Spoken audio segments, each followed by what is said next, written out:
Starlight Lounge presents An Evening with the Progressive Box. Old moon, yeah. That's Hugo, tickling the ivories. He just saved by bundling home and auto with Progressive. Gonna finally buy a ring for that gal of yours, Hugo? Send her my condolences. Hi-oh! This next one's for you two. There's a burglar in my heart. Thank you. Progressive Casualty Insurance Company and Affiliates. Discounts not available in all states or situations. And now, a thought from Geico Motorcycle. It took 15 minutes to take a spirit animal quiz online. Please be the cheetah. Please be the cheetah. And learn your animal isn't the cheetah, but the far less appealing blobfish. Oh, come on. To add insult to injury, you could have used those 15 blobfish minutes to switch your motorcycle insurance to Geico. Geico. 15 minutes could save you 15% or more on motorcycle insurance.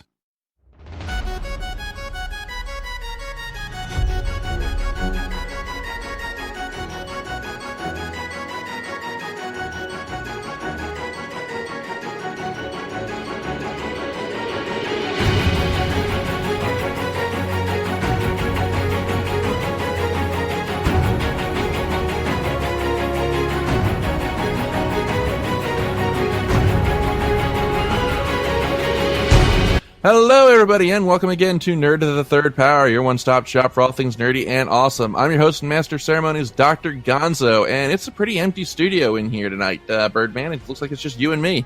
I know, man. It's like the other half of our cast got snapped out of existence, almost. Oh, that's a joke with some baggage. And also a hint as to what we're going to be discussing this week. This week we are discussing probably the biggest and most anticipated movie of all time, Avengers. Johnny got a toy golf set when he was 3, and from that day on, he was hooked. All he wanted to do was golf, golf, golf. He'd be on the links before school, after school. All he ever wanted was to go pro. And then, one day, when he was holding his grandson and thinking about his 12 handicap, Johnny realized it just might not happen for him. But you know what did happen for him? He switched to Geico and saved a bunch of money on car insurance. So that was good, and so was hanging out with his grandson. Avengers Endgame, which, wow, we are... Whew, this is just as much a review as it is a therapy session, because, my God, so much to unpack in this movie. Absolutely. I mean, this movie was a juggernaut at the box office, 1.2 billion globally. It's gonna come for Avatar in, my guess is, less than 2 weeks. So, yeah, James Cameron's sleeping with one eye open. So, but of course there is procedure to follow, so we are going to begin, as always, with Ask a Geek. Here's a question here from Jamal, and it's for you, Mike. And he asks, what is your favorite setting for Dungeons & Dragons? My favorite setting is probably Ravenloft. I'm actually playing with my Terrible Warriors group, which you can find over at terriblewarriors.com. I'm doing a session set in Ravenloft where basically my guys are building an army against Strahd von Zarovich. They've united werewolves against him. They got an incubus and a succubus, brother and sister, working against him. And now they've been transported to Faerun, where they're looking for a fabled sword that might be able to help defeat Strahd, and it's fucking intense. I love the gothic horror setting of Ravenloft because it draws upon all that Bram Stoker like imagery and everything, plus any weird gothic horror thing you can draw inspiration from, and it's fucking badass. Second favorite setting, I'm a huge fan of the idea of it. And it's something called Spelljammer, where basically picture a pirate ship, except instead of going through water, it flies through space. I think that's just a really weird and cool idea, definitely born out of the 1980s era of D&D weirdness, and I think that's awesome. Okay, and let's see here now. This next question here comes from Peter, and it's, again, for all of us. The question is, JRPGs or Western RPGs? And I want to say that for the last few years, I really haven't played very many JRPGs. Because I'm a huge fan of the old school Final Fantasies, like from 12 and before.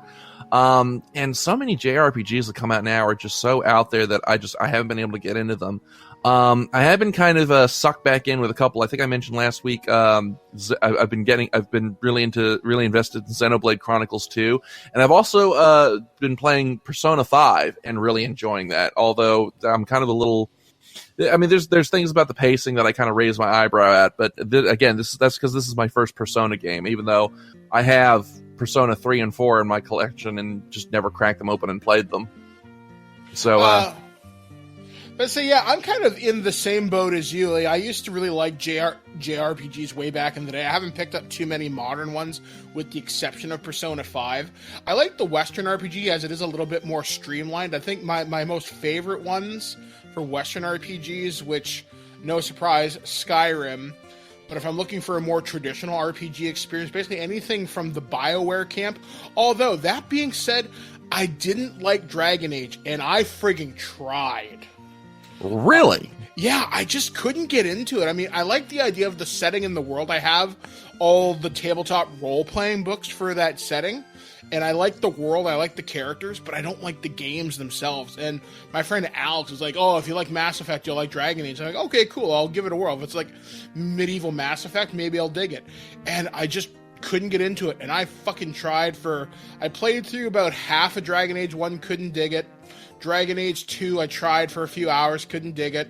Dragon Age 3, again, few hours, couldn't get into it. And I feel really disappointed that I couldn't experience the story of this epic series, but just, it bores the ever-living crap out of me. Is it the story that bores you, or is it the gameplay? It's the gameplay. I mean, the story is really cool. Now I have a question. Are you playing on a console or a PC? Console. Okay, that might be your issue, because based on what I played of it, mechanically, it's a game that's much better suited to PC. Oh, in that case, I'll never play it because I hate PC gaming. Yeah, as we established in our last episode. Yeah, it's because of the interface and how the game works mechanically. I would actually say it's closer to Knights of the Old Republic than Mass Effect in terms of how you interface with the game. So yeah, it's definitely something that's I found to be a much more pleasant experience on PC than console. But I mean, that's just my opinion. Your mileage may vary. Let's see here now. We got a question here from, let me find it here. Okay, here we go. We got a question here from Jacob Salo, and he says, one of the big things that got me into reading comics were the cartoons based off DC and Marvel. Question for everyone in the comics: what was the first cartoon you saw based off of a comic book? His was the Fox Kids X-Men cartoon, and that was actually my first one too. Actually, you know what? Scratch that. My very first one, was the one that set the bar to which all others were judged, was the 1992 Batman animated series. I'm going to date myself here because I'm older than fucking dirt. That would be the DC Super Friends. That's how old I am. Those were the first ones that I ever truly saw. Then it was, the 1990s X-Men and Batman the Animated Series. But yeah, I remember watching Super Friends, and I also remember watching Spider-Man and His Amazing Friends as well. And that kind of set the bar kind of low for Spider-Man cartoons. Even the 60s Spider-Man, I remember watching a fair chunk. So that was the one that was actually narrated by Stan Lee, wasn't it? Yep. And the guy who voices Spider-Man is Canadian. I think he's still alive, too. Nice. Okay, let's see here now. We got a question here from Erica, and this one's for you, Mike. What's the convention scene like in Canada? What are some of the big conventions? Some of the big conventions in Canada, one of the biggest is Anime North, which has something like 100,000 people go to it like every year, I think, or some ridiculous number like that. We have Fan Expo in Toronto, which happens towards the end of August, towards the Labor Day long weekend. Con Bravo is a fairly big up-and-coming convention. It has been for the last 10 years or so. So it's got a fairly big draw as well. Yeah, we used to have quite a number of pony conventions, though that number has dropped off in the last couple of years. I think the one I went to was Canterlot, if I remember correctly. That was about 4 or 5 years ago. Yeah, the con scene in Canada is alive and well. The cosplay scene up here is phenomenal. Some of the local conventions are a lot of fun. Some of the smaller gaming focused ones are pretty neat. But the big one is Anime North for sure. Okay. And we got a question here from Larry, and this one's for me. And he asked if I still kept up with the Retro Game Treasure subscription that I was. What he's talking about is if you look on our YouTube channel, you'll see I did a couple of pickups videos where I unboxed. It's basically a loot crate style service called Retro Game Treasure, where you subscribe to it, and every month they send you a box with maybe 4 or 5 retro video games. And yeah, I have still kept up with that because every box that I have gotten. I've been subscribed for about, I want to say, a year now. Every box that I've gotten, there's always been at least one game that I've been really happy to have in my collection. Like this in this month's box, it just came like a week or so ago. I got Epic Mickey 2 for the Wii, which is one that I've always meant to pick up, but just never came across or never got around to actually putting money on it. And then the month before that, this one was actually kind of funny because I'd been talking with a friend about how much I wanted to find a copy of Diddy Kong Racing for my collection. Got my retro game box last month. Diddy Kong Racing right in there. So someone was reading my mind. So it's something that I kind of keep up just kind of like as a curiosity, because in addition to there being a game in there that I absolutely really would like to have in my collection, there's also at least one that I get really kind of curious about. Like in this month's box, I got Jet Moto 2, which I remember that being a pretty popular racing game back in the PS1 days, but I never got a chance to play it myself. It's like kind of a hover motorcycle racer. So I've been exposed to a lot of curiosities that I ordinarily would be kind of off my beaten path and I wouldn't normally look at otherwise. So it's something that I'd recommend if you have maybe a little extra cash to spare, but I wouldn't use it as like your sole avenue of building a game collection. It's basically there if you don't want to go retro hunting every weekend. It's something you can just wait by your mailbox for. Yeah, the reason why I wouldn't recommend it as being your sole avenue is you can't really order specific games. Like, you can tell them like what games you already have in your collection and what systems you collect for, but it's a random assortment every month. So if you're looking to collect like a specific type of game, like a specific genre, it's not really suited for that. But if you've got like an extra $30 a month or so lying around, and you're looking just out of sheer morbid curiosity, it's definitely worth checking out. I will say this month's box is the first one that I've gotten that didn't have some kind of Japanese import game in it, which is the other reason why you keep a hold of it, is because every month since I've been subscribed, I've gotten at least one Japanese Famicom or Super Famicom game, and I've gotten some really weird fucking ones. But I'm guessing all these ones are probably common to uncommon, correct? Yes and no. The first couple months I was subscribed, actually, each month in a row, I got the Japanese versions of one of the Dragon Warrior games, Dragon Quest as it's known in Japan, which the Japanese versions are pretty inexpensive. They run for about, let's say, $5 to $10, but the American version, like the first month I got the Japanese version of Dragon Quest 4, which if you go looking for Dragon Warrior 4 on the NES, that usually runs about $100. Now I've got the Japanese version. I can put it in my Retron 5, load up a translation patch, and I can play it with absolutely no problem. I've saved myself about $90. Nice. Yeah. So it's something worth checking into. And once again, that's retrogametreasure.com is the website. It's about $30 to $40 a month. I think I'll have to check my bank statement and find out.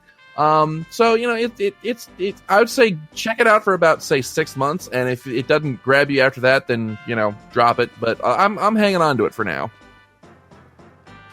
And so with that, that's all the Ask Geek questions that we have time for this week. Thank you, as always, for sending them in to us. As always, you can send them to us through the email at drgonzo@nerdtothethirdpower.com. We love getting your questions, love reading them on the air, so go ahead and get those questions in. You might just get it read on the show. And so with that, now that we've had our vegetables, let's get down to the meat of this discussion. So let's get your tissues at the ready, because I'm sure that one of us is going to cry at least once over the course of this episode as we discuss our main discussion topic, and that is Avengers Endgame. like I said, this is probably the most anticipated movie ever. And wow, did it lot to unpack here. So Mike, let's start with you. What are your first general thoughts on Avengers Endgame? I thought it was a great end to the 11-year journey Marvel Studios has taken us on a ride for. I mean, everybody got their individual character moments to shine. We got a lot of closing of the loop for a lot of characters. And I left the theater feeling remarkably satisfied, although I did spoil it for myself before I went into the theater because I'm impatient as fuck.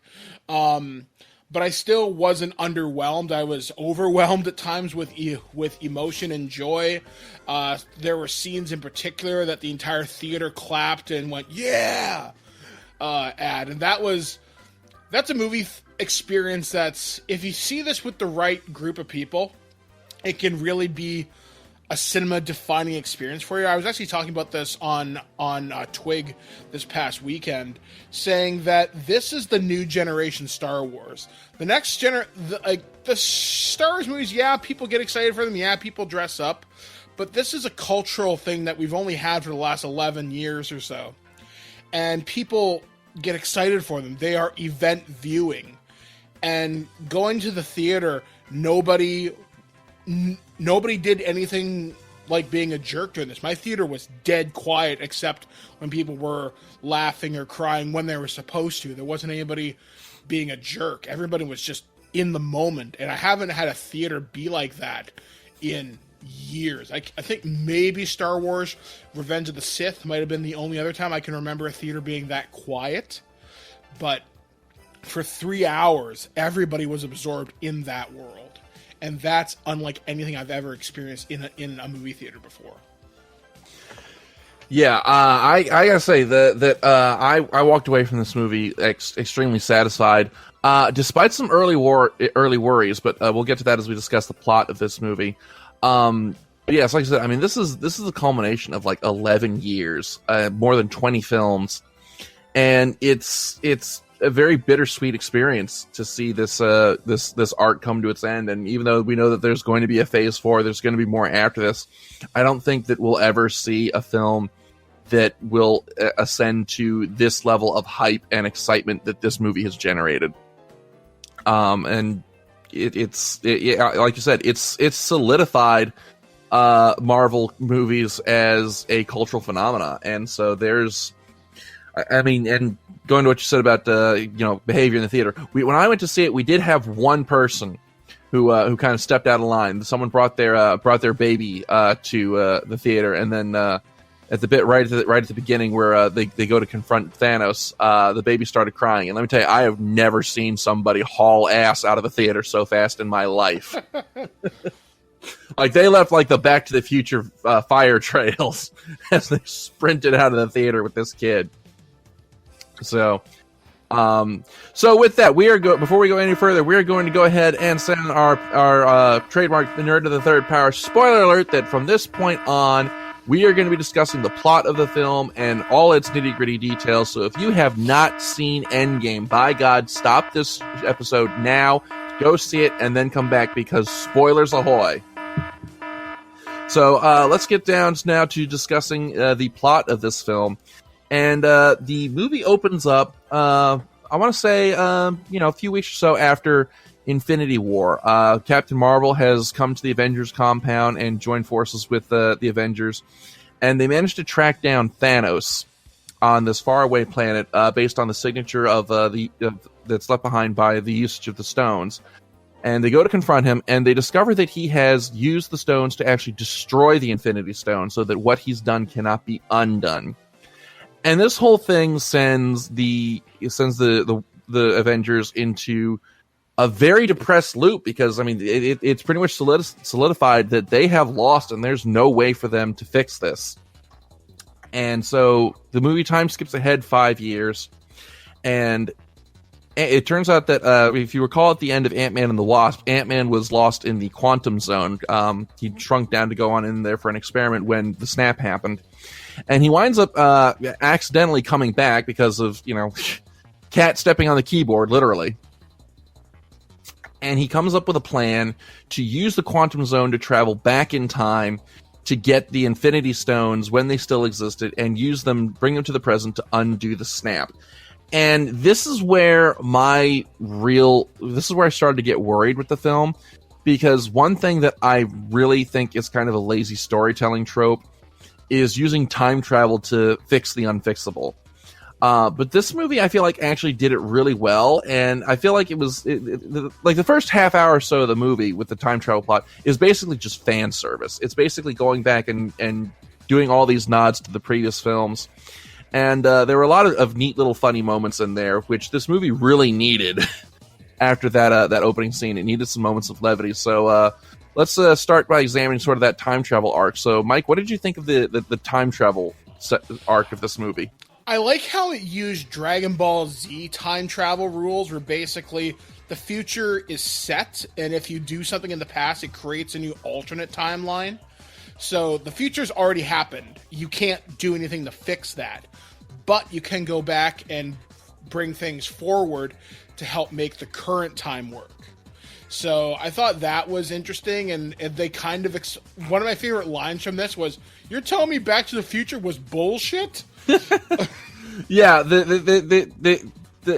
was a great moment. There's for basically there's a moment where I think it's just War Machine, Ant-Man, and the Hulk, who is we see a merged Hulk. We've got Bruce Banner and the Hulk kind of merged together as the Professor persona, and Hulk is like, what tells you that time travel works this way? And War Machine just starts listing off a bunch of time travel movies like Back to the Future, Terminator, yada yada yada yada, and it was just a great little moment. I absolutely love that. Another moment that I really enjoyed was the bit where Captain America has to fight himself. And they've been making some comments about how subpar Captain America's costume was in the first Avengers movie, which that really was a bad costume. Mm-hmm. And Iron Man's talking about how, like, Cap, that costume, it really doesn't do anything for your ass. And Ant-Man's like, I just want you to know, sir, that I disagree. That's America's ass. And then later when Cap has to beat the shit out of his past self, he looks down and is like, that is America's ass. But I tell you what, looking back on it, yeah, this movie really needed to open with some levity, because its initial opening moments are just so depressing and somber. Like, the very first thing you see when the movie begins is Hawkeye is with his family. He's teaching his daughter how to shoot a bow and arrow. His kids are playing catch, and his wife is preparing a picnic. And then they all just disappear. And that's like, you look at that, it's like you just see Hawkeye's soul just break when this happens, and he winds up becoming this sort of assassin type mercenary called the Ronin, and he basically just goes on a murder spree. And you see just how awful the snap has affected the world. You see Yankee Stadium just completely empty, and like there are few things in life that are more distressing than seeing, a city like New York that's normally so vibrant and full of life just empty.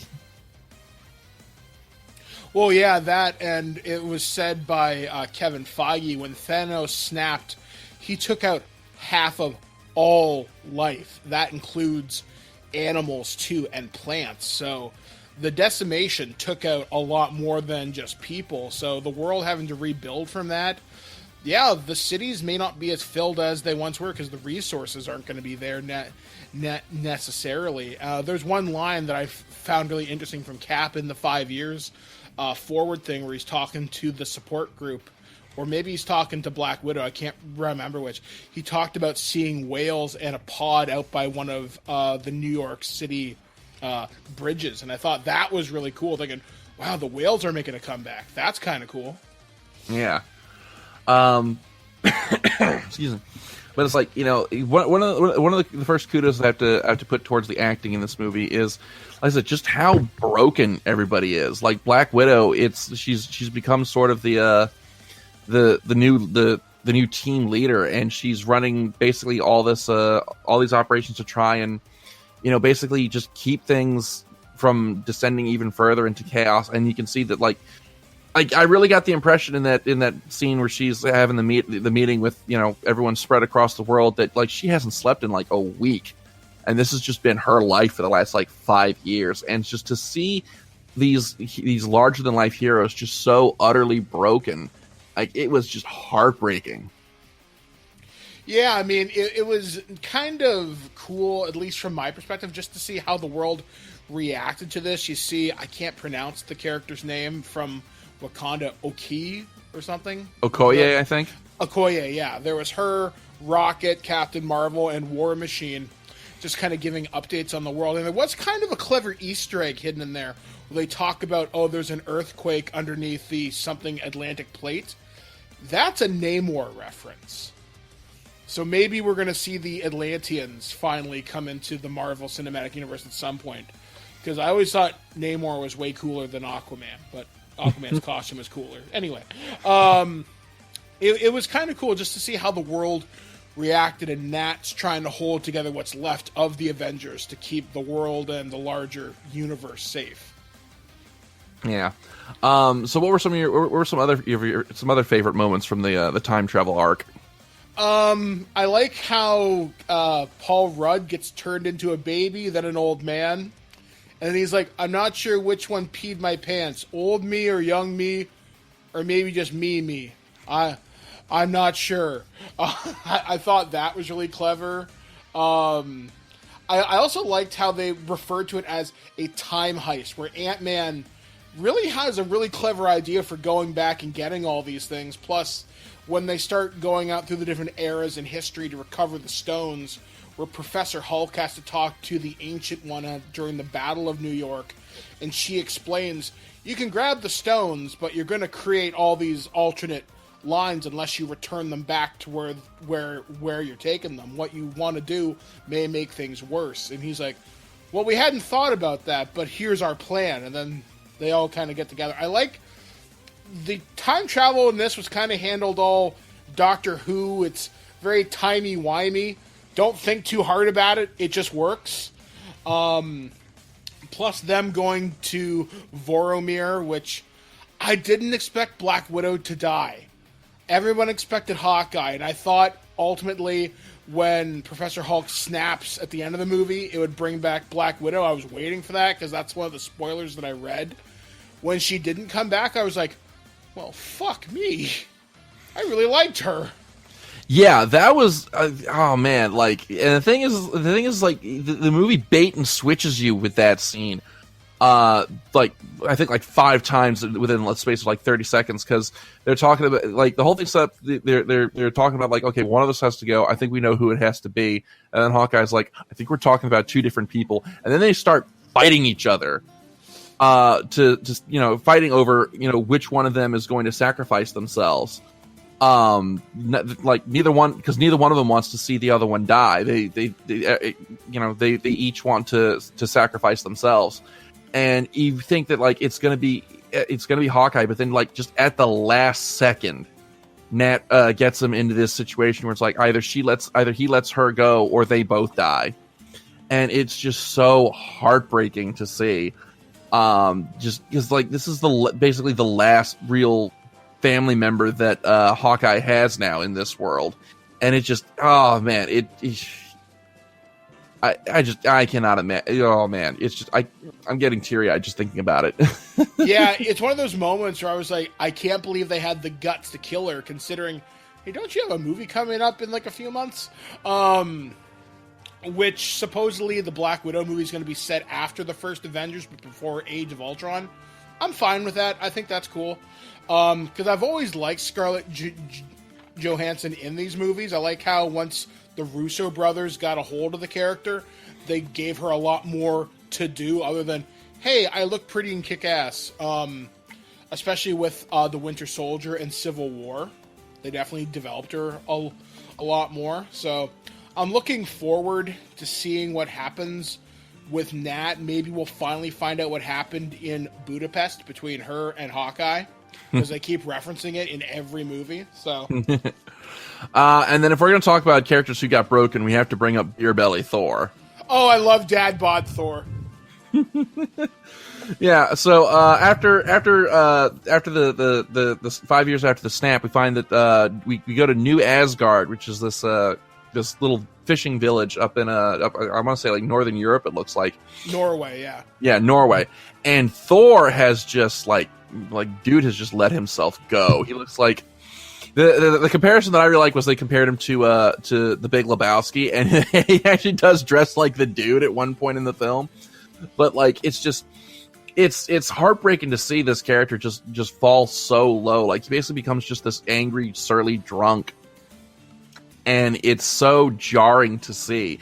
And the thing is like they don't just like retcon that away. He basically his character arc is him trying to redeem himself for what he sees as his failure to kill Thanos in Infinity War. And it's just so heartbreaking to watch him go through this arc. Because like I can't even describe it. Like there's so much that beats him down throughout this movie. Like when he goes back to Asgard to retrieve the Reality Stone with Rocket, and he winds up running into his mother, and he knows that this day is the day that she dies, and they get to have like one final conversation, and it's so heartbreaking to see his emotional journey throughout this film. Yeah, I mean, because he's lost his brother, he's lost his mother, he's lost his people.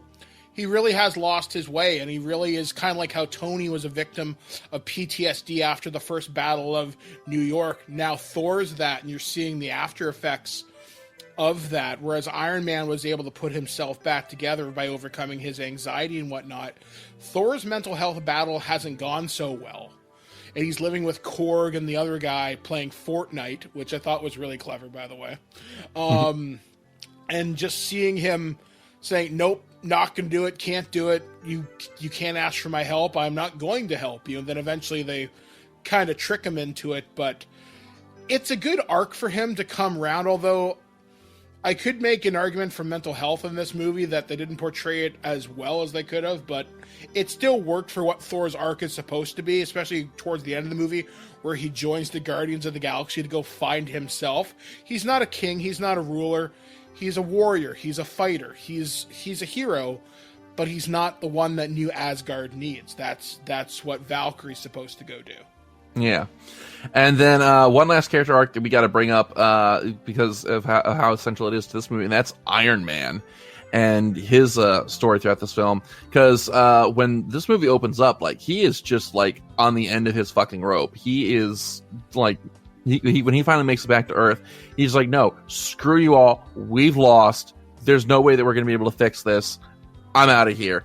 And then he basically goes off, marries Pepper, buys that farm that he talked about at the end of Age of Ultron, has a kid, and then when Cap and the others come back with the time heist idea, he's just so vehemently opposed to it. He's like, no, I've got a new life now. I've moved on. You guys need to do the same. But then in the back of his mind, he knows that he could probably figure this thing out. And when he does, he has like this moment of conscience where it's like, look, if we go back and we do this, then everything that we have now disappears. Our marriage, our daughter vanishes, and like I could just bury it out in the backyard and never talk about it again. And then Pepper's like, well, yeah, but could you really live with yourself afterwards?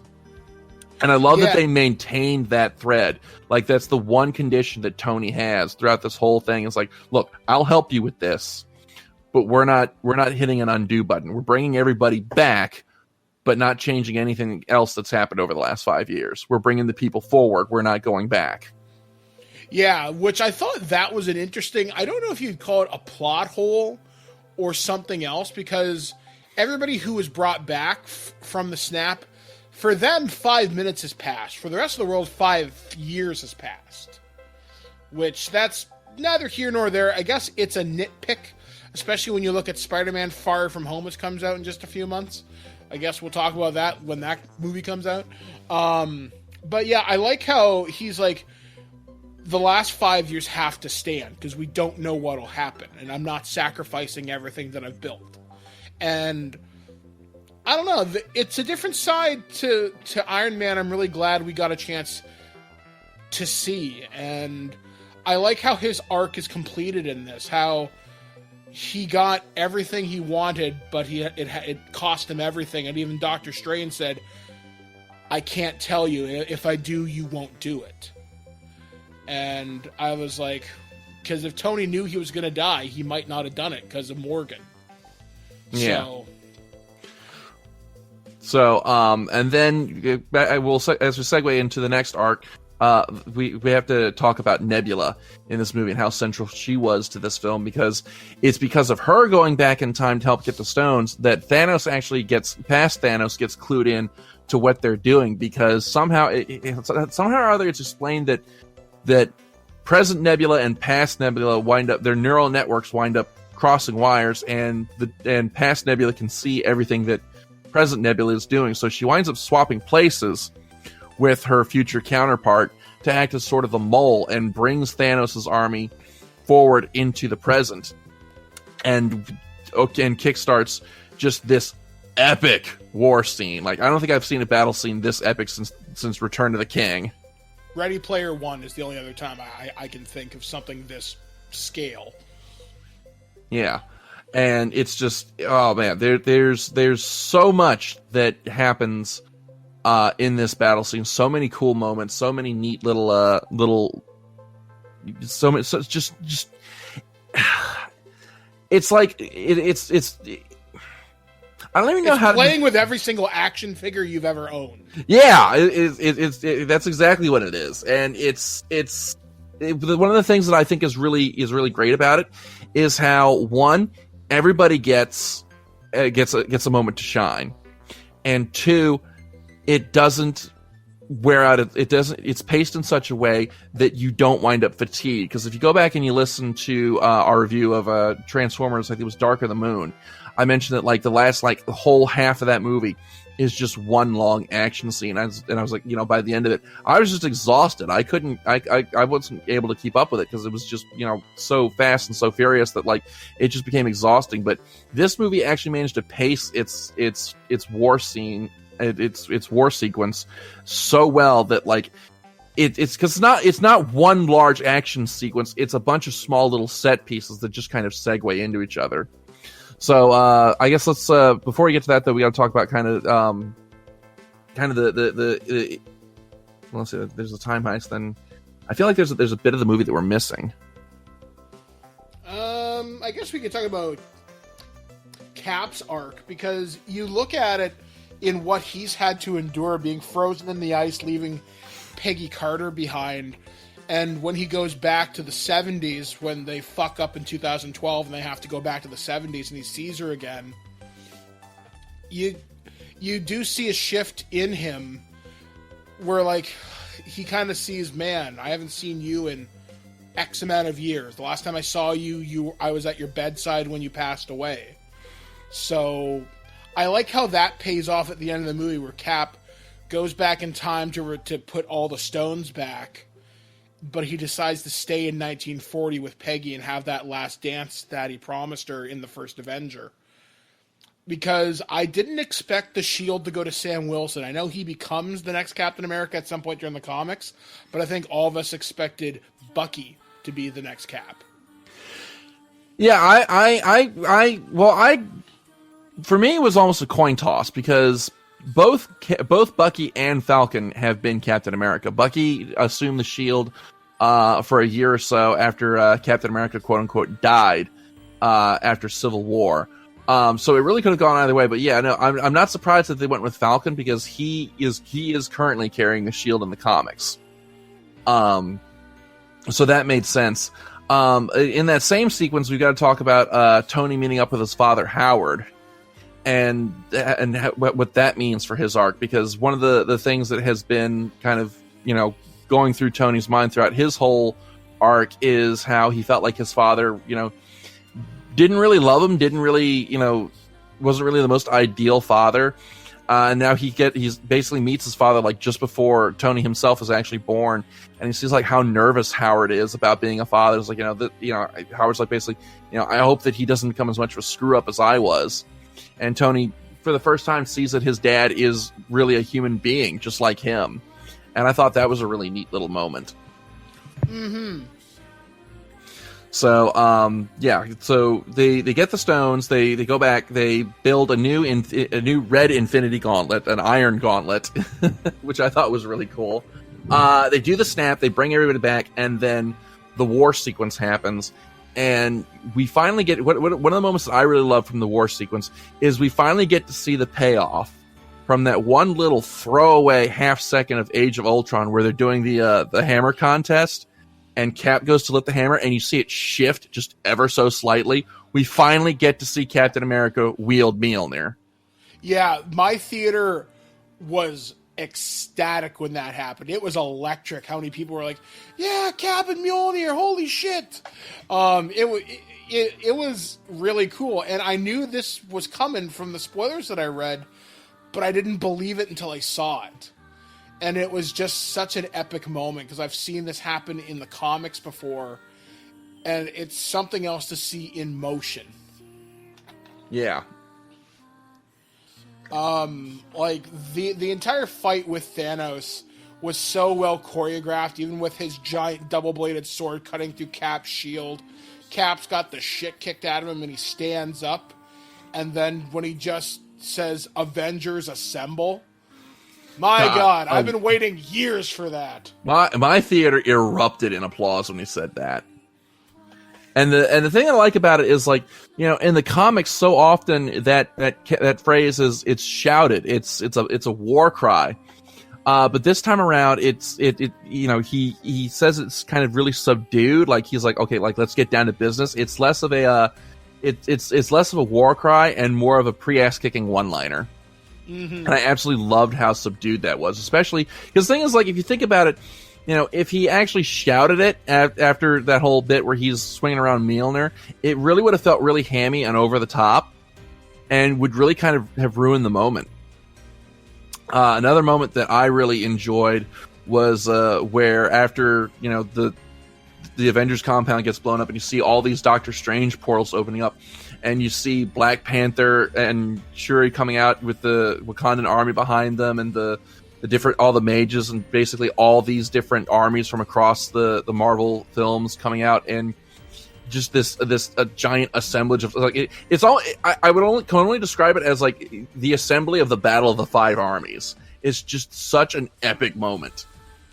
Yeah, it was something to see. I mean, I really wish I'd seen this in IMAX, because I only saw this in a regular 2D screen, but it was incredible to behold. I mean, I really can't think how movies are going to change after this. I mean, Endgame, I really don't think it's unfair to say this rewrites the playbook on how you do event-type movies from here on out. Like, there's fan service moments, there's genuine payoff moments. Is the movie perfect? No. But in terms of an 11-year journey, this is what we got. People are satisfied, people are happy. $1.2 billion can't be wrong. So, what are you going to say, right? I mean, right. We live in a golden age of pop culture right now, where we're spoiled by choice, and you look at the competitors that Marvel has, so to speak. It has the DCEU, and good luck. And it has Star Wars to compete against it.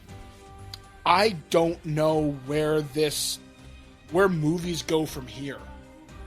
Think about this: 22 films to come to this moment, and we still have another Marvel movie this year. And then we'll find out what happens for Phase 4, which will likely be Avengers versus X-Men or Fantastic Four or something like that. We'll wait and see. Mm-hmm. But I don't know. I'm truly in awe of how things have gone with Marvel. With that big battle scene, by having Spider-Man have his moment with Tony Stark, when everybody cried when Tony and Spider-Man said, "Mr. Stark, I don't want to go," to, "Hey, Mr. Stark, I was dead and now I'm back and you're here and please don't go," and all that stuff. And it was, I don't know, I'm just kind of rambling now, but man, that's the effect this movie has on you. I did not think that they were going to actually kill Tony Stark. I thought that they were going to, honestly, I thought if they were going to kill anybody, it would have been Captain America. But the climax of the film, where Thanos basically has the new Infinity Gauntlet, and he's about to do the snap, and Tony winds up stealing the Infinity Stones off of it and having them, you know, merge into his armor. and then just that epic comeback, where Thanos is like, I am inevitable, and Stark is just like, and I'm Iron Man, and then to have him do the snap to wipe out Thanos and his armies, and then to have him actually die, like, oh my god, I don't think there was a dry eye in the house. Certainly I was weeping openly, because like I didn't expect him to do that. Like, I had prepared myself for Captain America to die, not Iron Man. Yeah, because you expected Iron Man to be alive for the next Spider-Man movie. I mean, who's going to supply the Avengers with tech and all their stuff now? I mean, I guess that falls on Professor Hulk now. And that's even if he comes back, because we'll get in that down the line. But it's just it's such. The thing is, like, it's so unexpected, but it's also such a satisfying wrap up. Like with the eulogy and the funeral, and you see that panning shot of just about everyone who's been a major character in a Marvel film. Like, they even brought back the kid from Iron Man 3. That surprised me. A lot of the theater was like, who the fuck is that? Yeah, I didn't know who it was either until I went and looked it up. The one character that I was disappointed that didn't show up in that scene, Agent Coulson. So Coulson would have been a nice callback. I would have appreciated, and this shows my Captain Marvel fanboyism, it would have been neat if Captain Marvel had been holding Goose the cat. But still, that would have been a small little nod for me. But still, yeah, I mean, that funeral scene, a lot of people you could hear openly crying in my theater. I can't remember a movie ever doing that wasn't fucking Titanic. Yeah, and it's just, well, I mean, because the thing is, like, people have grown up with these movies. Like, this, I mean, it's fair to say that, like, there are people who these movies have been with them their entire lives, and now we're coming literally to the end of an era. Well, yeah, I mean, I remember when I used to read Marvel comics back in the day, Iron Man used to be a C or a B-list hero at best. It was Iron Man who gives a shit.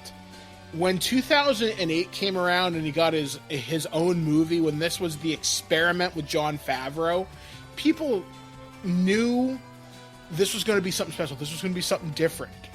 When they started to expand the thing, when there was the first post-credits scene of, I want to talk to you about the Avengers initiative and all that shit, people had no idea. Like I said, this is this generation's Star Wars. And it's incredible. As you said, people have grown up with it. This is people's childhoods. This, I don't know. I mean, I grew up on Star Wars. I remember being there for the last time the special editions were in theaters. I grew up through the prequel trilogy. I was there in line every single day for them. But the Marvel movies have always been event viewing. And it's united people in a way I've never seen outside of these big, huge properties. And generally, the population has such a goodwill towards it. And like I said, I've seen one or two dissenters online about Endgame, but when they speak about the cultural impact, it unites everybody. And in this world where we need all the smiles we can possibly get, it's nice to see a movie, an entertainment event bring everybody together, even if it's just for 3 hours. Yeah, and it's. I mean, where do we? It's like you said. Where do we go from here? How could they possibly follow this up? And and one of the things this is where I kind of have to say I'm a little bit worried about the Marvel films going forward, because so many of the pillars of this universe, this is their last movie. Like, we know that Robert Downey Jr. is not coming back. We know that Chris Evans isn't coming back. Scarlett Johansson has one more movie, and then she's done. I don't know if we're going to see Chris Hemsworth he might show up in Guardians of the Galaxy 3, because he pretty much joined the Guardians at the end of the film, didn't he? Yep, pretty much. He's like, we're now the Asgardians of the galaxy. Yeah, but like, now it's pretty much a changing of the guard, and I don't know how receptive the movie going audience is going to be to the new MCU going forward. So it'll be something to watch and keep an eye on. I mean, if I had to predict what the next big bad's going to be, Annihilus, Kang the Conqueror, because now they've opened up time travel, or maybe Galactus, because now they can build towards the Fantastic Four, or someone suggested this, and this would be really fucking cool, especially if they did it right, Onslaught from Marvel. If you did House of M and Onslaught, I'd be okay with that. Hell, a big screen Onslaught, holy shit, take my money now. I don't know, because I'm old enough to remember the Onslaught arc, and it wasn't that great. Yeah, well, don't forget, the original Infinity Gauntlet, they changed everything up too, right? Because where's fucking Adam Warlock? Where's Pip the friggin' troll? Things have changed. This new Marvel could pull off Onslaught, especially given the creative direction of the people that Kevin Feige pulls in. However, a big loss of the MCU is not having Joe and Anthony Russo anymore. They said they're done. Yeah. Where do you go from here, director-wise? Yeah, that's I think that's going to be the make or break thing. Is who are they going to get to actually run the show now? So, all right. So we're kind of running close to the end of the line here. So, what were some other major standout moments in this film to you? What were some moments that made you cheer, made you cry, made you laugh? Tony Stark meeting Rocket Raccoon for the first time. He's like, I thought that was Build-A-Bear. That made me die. Let me see. Them playing Fortnite, I thought was tremendously funny when he gets on the mic and starts trash talking the 15-year-old kid. He's back and he called me a dickhead again. And I love that guy. I'm trying to think of what else was another great moment. Seeing Nebula, evil Nebula, use the Pym particles to bring back Thanos' ship. That was clever. Never saw that coming. I'm thinking, man, she really is fucking evil. That's cool. So yeah, those were some of my moments. I'll tell you, this is more of a design choice than an actual moment. But I really like Captain America's costume in this movie because they finally brought in the feathered chest plate design from the actual comics. Yes, that was a great design choice.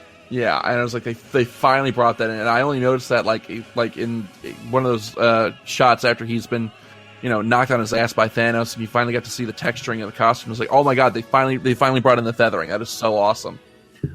Another moment that I really loved was right at the beginning of the film where Tony decides that he's going to help the Avengers out, and he returns Cap's shield to him. And then all the crap falls out of the car? Yeah. And he's like, keep this quiet. I didn't bring enough for everybody.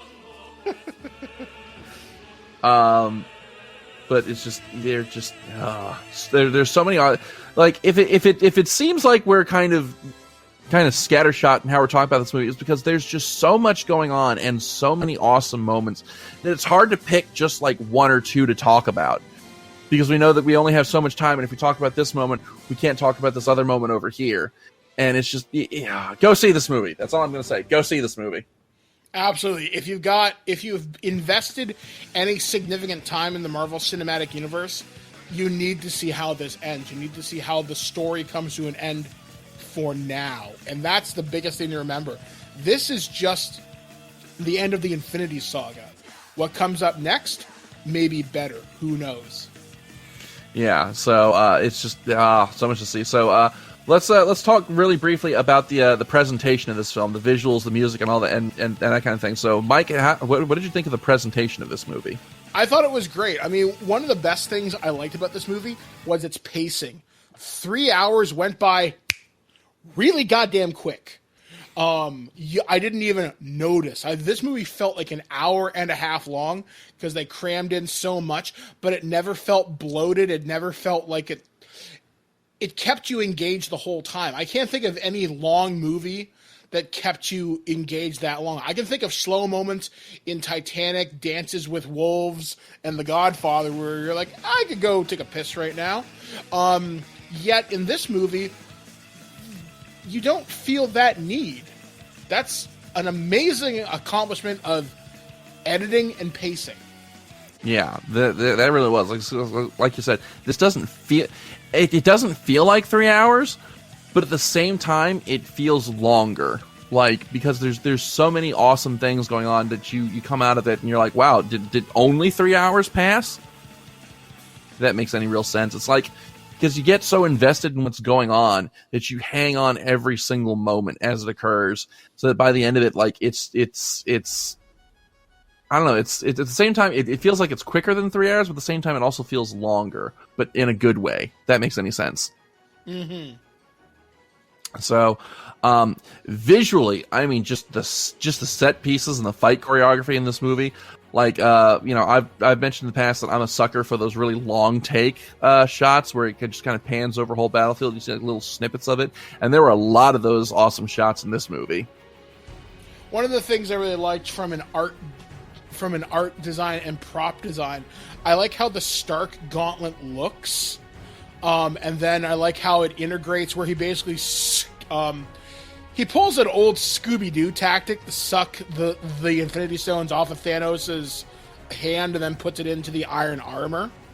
I like how that looks, and I love how that looks. In fact, I can't wait to see the art books that come out about this movie.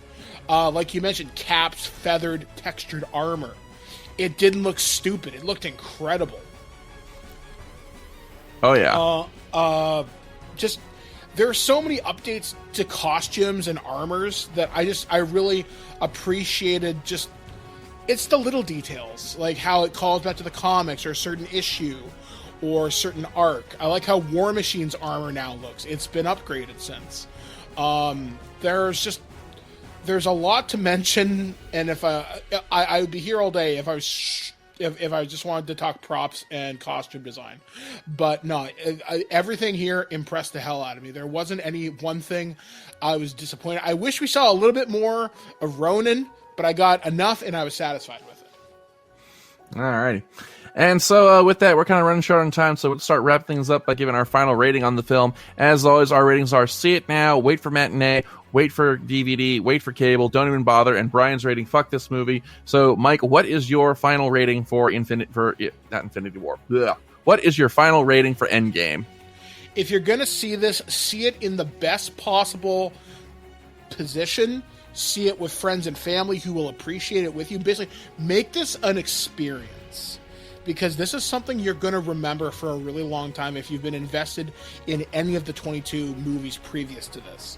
Make it an event showing for yourself, and you'll be really happy that you did. All right, and I'm gonna echo this sentence. This is definitely a see it now movie. This is less a film and more of a cultural event. So it is. If you have followed the Marvel films at all over the last 22 films, the last 11 years, you owe it to yourself to go and see this movie. And so with that is all the time that we have for Nerd to the Third Power this week. Thank you, as always, for tuning in. We will see you next week. As always, I'm Dr. Gonzo. I'm Mike the Birdman Todd! All right, we'll see you next week. Taka, play us out.